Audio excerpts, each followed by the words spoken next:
Welcome to Matters Financial and Geopolitical from the Frontier. Thank you for stopping by. I trust the weekend was good. It's very cold here. It's about 15 or 16 degrees. We're at very high altitude, and that's why it feels a lot colder than the temperature gauge reads.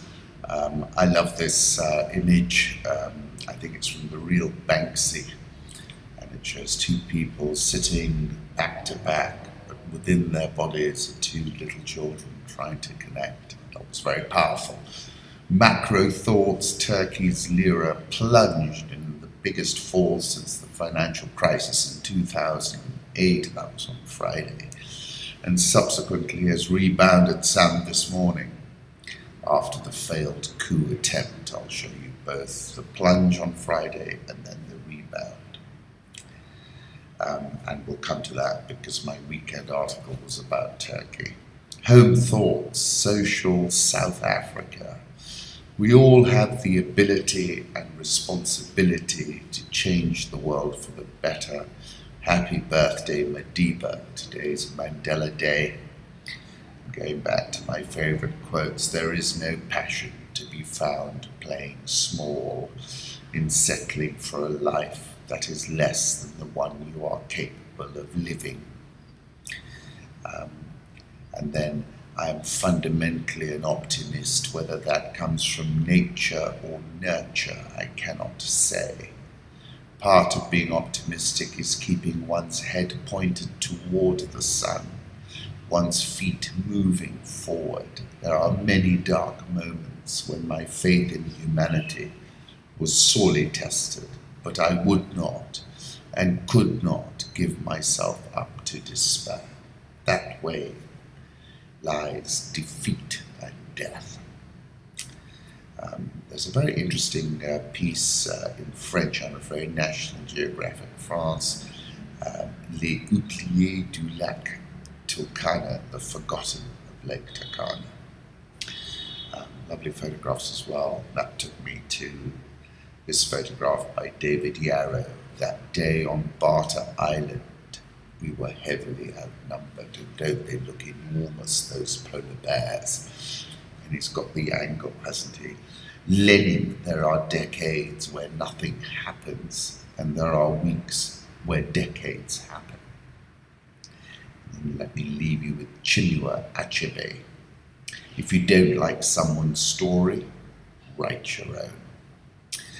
Political reflections: President Erdogan broke down in tears at a funeral for coup victims in Istanbul. Put up that photograph from Agence France Presse. My piece over the weekend is a Turkey of a coup attempt caught the world's attention. It was just a few short weeks ago that President Recep Tayyip Erdogan was cutting a swathe through Africa with something like a swagger. President Erdogan opened the largest Turkish embassy in Mogadishu. Turkey has 34 embassies in sub-Saharan Africa, compared with 7 in 2009. Turkey is a geopolitical linchpin state, a member of NATO, and a gendarme in a seriously hot neighborhood. Interestingly, in the run-up to the attempted coup, Erdogan had mended fences with Russia, whose plane they had shot out of the sky not too long ago, Bibi Netanyahu, and even spoken of reconciling with Bashar Assad, whom Turkey had been plotting to overthrow for a number of years by greasing a bloody rebellion. This multi-front foreign policy volte-face was breathtaking in its speed. Erdogan and his AK party have presided over a remarkable economic and geopolitical ascent since 2002. GDP has doubled, and as Erdogan himself said, with the AK party, the whole world hears Turkey's words. Therefore, the Inspector Clouseau-liked #Turkey coup attempt captured the world's attention from Mogadishu, where Erdogan supporters thronged the street, as far as the US, where he has fingered Fethullah Gulen, light academy schools for those in Africa, as the nefarious plotter behind the coup.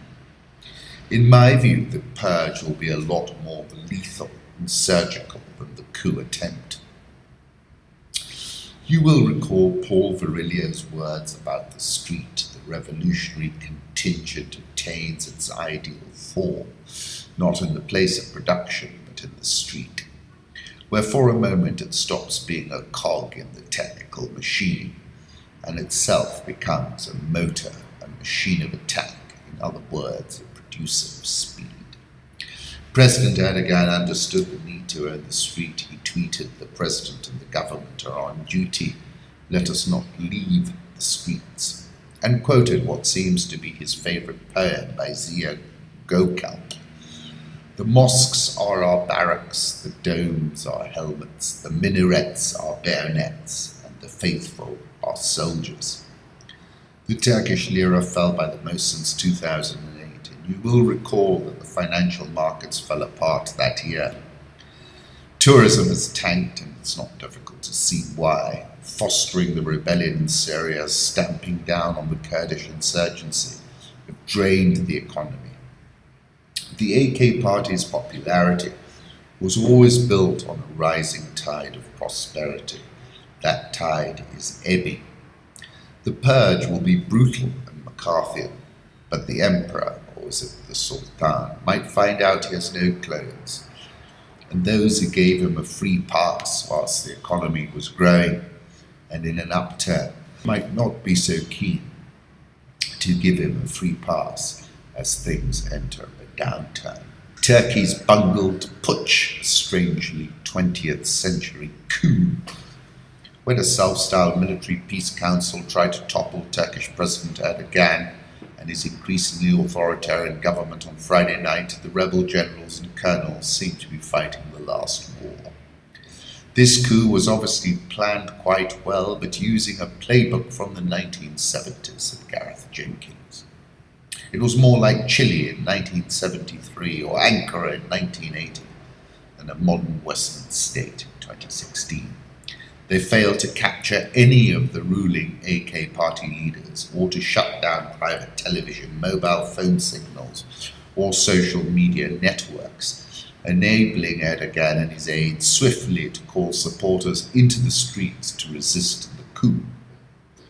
Their blueprint was also ineffective since they had failed from the outset to capture any military installations in Turkey or any of the political leadership, said Ulgun, former Turkish diplomat. Erdogan, frequently accused of interfering with social media and muzzling the press and broadcasters, used modern communications technology nimbly to get his message out to the population of nearly 80 million, outflanking the plotters. He used the FaceTime video application on a reporter's smartphone to broadcast a message live on CNN Turk. Erdogan tweeted, "The president and the government are on duty. Let us not leave the streets." Put up an image of Turkey, a photograph of Erdogan on FaceTime. And then talking about the purge, even if they went into the tiniest veins of the state, they will be purged. The process of clearing parallel treacherous organization from the state will be finalized in a more rapid and efficient way. The purge begins in Turkey. Erdogan referred to the attempted coup as a gift from God. He's usually a precise speaker, but in this case, perhaps in his excitement, he showed his cards. Obama urged Turkey to act within the rule of law, let's say. I called it the Inspector Clouseau Turkey coup attempt, but the purge, or is it the night of the long knives, will be a lot more lethal, I'm sure. The cleansing operation is continuing, said the Turkish Justice Minister. Some 6,000 detentions have taken place. The number could pass 6,000. They're doing a Rumsfeld, right, sweeping it all up. I'll put up a photograph of Recep Tayyip Erdogan that I found from his Twitter feed, and another one. One is with the military. Well, both are with the military. And then I saw this photograph of those young conscripts being arrested. I thought to myself, what if they were all patsies? Because there's so many stories out there that they did not know what they were doing. Very good article written in March 2012, letter from Turkey. The Prime Minister's revered as a moderate, but how far will he go to stay in power? This is Dexter Filkins. Very interesting piece. Take a look if you get a chance. Now that Bashar has outlived David Cameron's premiership and will almost certainly outlast Obama's, the regime in Damascus will look with wondering eyes at the events in Turkey this weekend. It's one thing to say sorry to Putin and patch up relations with Netanyahu, but when you can no longer trust your army, there are more serious matters to concentrate on. Chris Rock tweeted nothing, says humble and in touch like old white men in suits sitting on elaborate gold thrones in 2016. Then I like this tweet from Discover Art of Venice. Thinking of Nice today, the Matisse Museum there has this gorgeous painting of the Promenade des Anglais. Qandeel Baloch, this Pakistani Kim Kardashian, tweeted on July the 14th, I will fight for it, I will not give up, I will reach my goal and absolutely nothing will stop me. The brother of the Pakistani social media celebrity Qandeel Baloch has been arrested for her murder. How tragic is that? Let's move on to the currency markets. Euro dollar 110.51, dollar index around 96.32, Japanese yen 105.54, Swissy 0.9830, the pound a little bit firmer here, 132.54, Aussie 0.7596, Indian rupee 67.095, South Korean 111.3668, the Real 328.15, Egyptian pound 885.21, and the Rand about 14.30 level. Dollar index put up a 1-year chart. The chart pattern is interesting because it's showing a wedge formation. And normally when you see those wedge formations, it means it's going to break one way or the other. You take your pick. Dollar yen, I'll put up a 1-year chart, 105.76, waiting on helicopter Abe for now, so we're going to keep on seeing the yen selling off at this point in time. Let's see how far it goes. Gold bullion has rallied to the highest since March 2014 this month, topping $1,375. It's back at $1,328. I still think it's well supported, but if you're bullish gold, you've got to be doubly bullish silver. Crude oil, let me put up a 3-month chart. That feels as if it's tiring out to me now, and we're considerably below the highs for 2016. I think we've still got more to go. Turkish Lira drops most in 8 years as stock futures sink on Turkish clash. That news we already know about. The Lira lost about 4.6%, topped 3. Some comments. The economy expanded 4.8% in the first quarter, beating economists' estimates as households increased spending. That was an interesting point to note. Even if this coup fails, it is a disaster for Turkey, where the risk premium on the political side must move up sharply.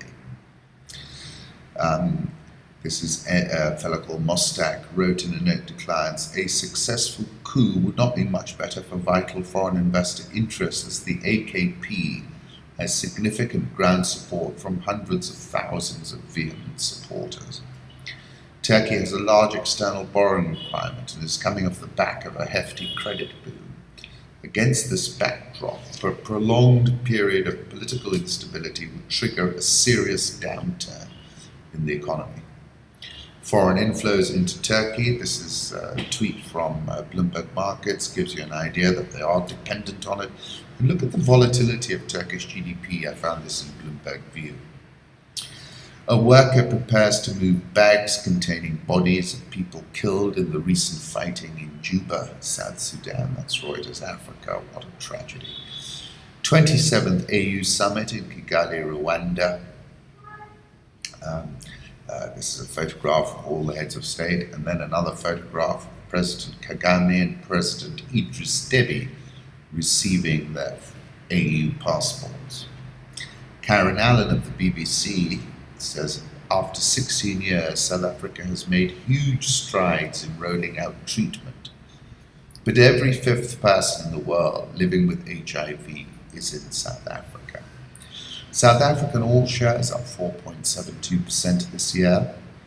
Dollar Rand, the Rand is right up against resistance. If it breaks here, we're going to be at a 13 handle before you can say the Rand.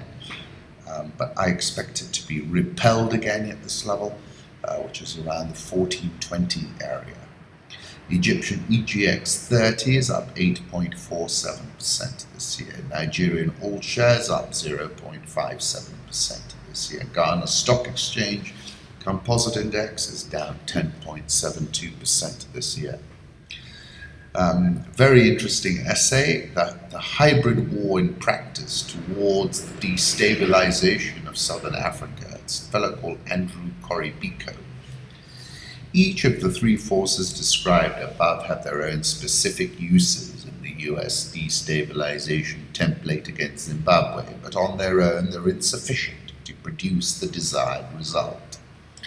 Therefore, the US has consolidated them together via the Color Revolution Coordination Mechanism and is indirectly multi-managing their activities for maximum effect. Mawarire is the media-friendly face of the Color Revolution and the bait for attracting faith-based individuals out into the street.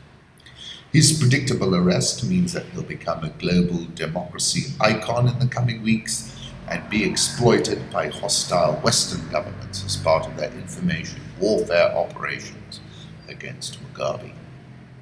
The more successful that Mawarire's martyrdom and the corresponding Western media aggression around it are, the more probable it is that masses of people will flood into the streets and join this color revolution, thus intensifying the economic civil war by grinding the capital's commerce to a halt. In response to expected provocations on the side of the opposition, the military and related security forces will probably be ordered to disband the anti-government manifestations. But they might be hesitant to do so if this means that they must clash with the respected ZNL-WVA veterans. Even if they faithfully carry out their duties, the Western media manipulated and decontextualized image of young soldiers, police, arresting independence-era veterans or forcibly defending themselves from their attacks and unprovoked assault on democratic protesters in Western parlance could be enough to push segments of society over the edge and into violent insurgency against the government. Some servicemen might join them out of solidarity with their fellow soldiers, which could damage the military's unity and significantly increase the capacities of the anti-government guerrillas in any forthcoming unconventional war, whether waged in the urban areas, the rural ones, or both. Interesting. Uganda has joined Tanzania in pulling out of signaling a trade pact that is key to continued access to the European Union market without paying duty.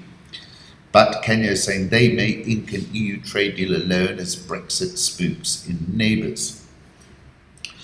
We would like to sign it together. The desire is that we sign it together, said the Kenyan Foreign Secretary Amina Mohammed in an interview in the capital. If we get to the stage where we can't do that, then we also have the right to make our own sovereign decisions. Short-term interbank lending falls after Chase Bank debacle. The value of transacted amounts in the 3 months between April and June stood at 6 billion shillings.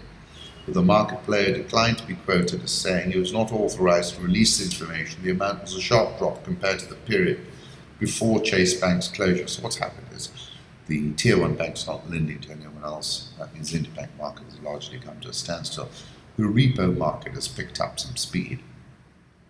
I wrote about this on the 11th of April when I spoke about how the core banking system is sound. But then I said in a double whammy, depositors have embarked on a deposit flight to quality, further undercutting these smaller banks. Barclays Bank Kenya, and I don't know whether it was tongue-in-cheek or not by Jeremy Awori, saying he's open for acquisitions and merger prospects. Let's see. Barclays Kenya, share price is down 26.1% this year. Nairobi All Share down 5.08% year to date. NSE 20 at a 50-month low, down 10.98% year to date. Remember, if you want to follow the stock market in real time, just register on rich.co.ke, get a password, use that password and your email identity to get into Rich, and go to Rich Live. You can track the market in real time. Once again, thank you for stopping by. Wishing you a tremendous week.